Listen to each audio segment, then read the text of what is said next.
One day I was putting my then 3-year-old to bed at night, and he said, "Mommy, what does Daddy do?"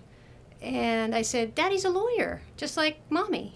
And he said, "Wait a second, I thought only women could be lawyers."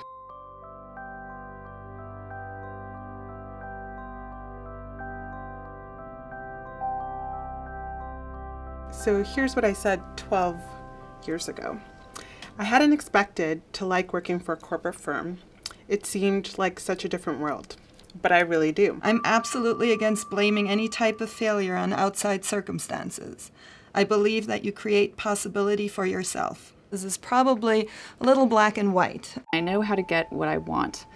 And the women I've met at law firms are plenty aggressive, but I didn't realize that my way, getting my way, could ever be seen as somehow threatening or offensive.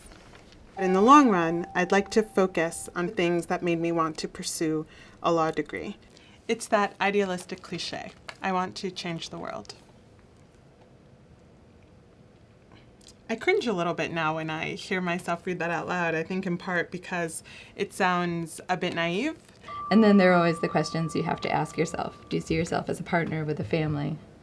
When I think of men my age, I'm sure most of them spend much less time thinking about how they're going to balance work and family. Do you feel like you're going to be able to go in and be an equal and be who you are, and or are you going to get squashed by this sort of like, hard-charging male atmosphere? There have always been times where, you just think, all right, well, this guy is just never going to listen to me because he looks at me like, like I'm his granddaughter or something. If I had seen more women of color as partners, would that have changed my perspective? I think if you had asked me that question then, in 2001, I would have said no. But I think now in hindsight, the answer would be yes, that it absolutely impacted. So at Debevoise, there are about 25 women partners out of a total of just under 150 partners. It's about 16 or 17% women.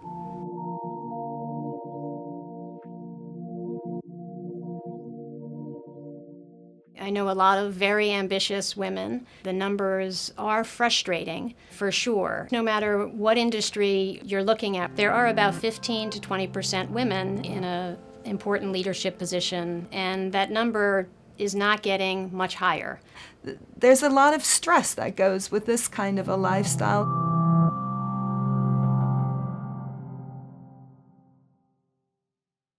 To be getting on a plane, I don't know, every other day or every couple of days and flying thousands of miles and running from one meeting to the next and from one language to the next is a strenuous lifestyle. And I doubt that everyone would like that.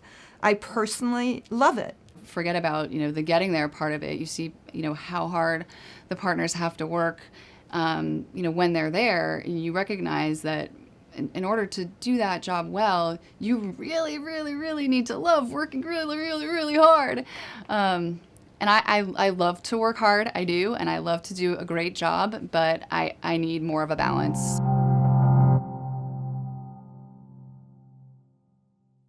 I didn't go in with the expectation that, I needed to make partner, otherwise it would have been a failed enterprise.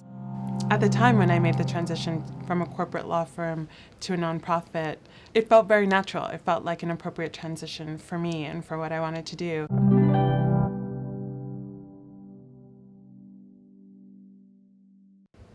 I think knowing what I know now, it would have been a more complicated decision to make, because in some sense I feel that I've chosen a road where it's harder to support and provide everything I'd like to for my young boys.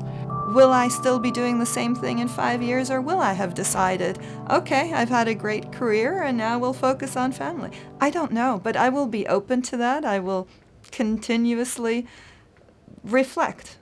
You have to have a few ingredients in place, and those ingredients are not so easy to find. The first thing you need is a great partner. So I have a great husband, and I couldn't do what I do and have done without that ingredient, which has been critical. You also need a great workplace. The firm's been, terrific since I've had my daughter. I took time off for maternity leave, and I really wasn't working during that time. I was home full time with her. I mean, yeah, I can keep up, but at a certain point you do look around and there's kind of like, I am the only woman playing this game, or I am the only woman making these jokes, or I am the only woman, or maybe one of 3 women and 17 men still playing poker at the firm dinner at 1:30 in the morning. And it's it is what it is. It's I thought that by working hard and dedicating yourself fully to each aspect of your life, that you could have everything that you wanted. And I think that I've just built these unrealistic expectations. Is the purpose of life to show that women can do it? Is the purpose of life to, raise a kid who's gonna be the one who rules the world? And anything in between. Until we get to parity, we cannot sort of let down our resolve. And so that's for our daughters and for their daughters. I, of course, consider myself a feminist.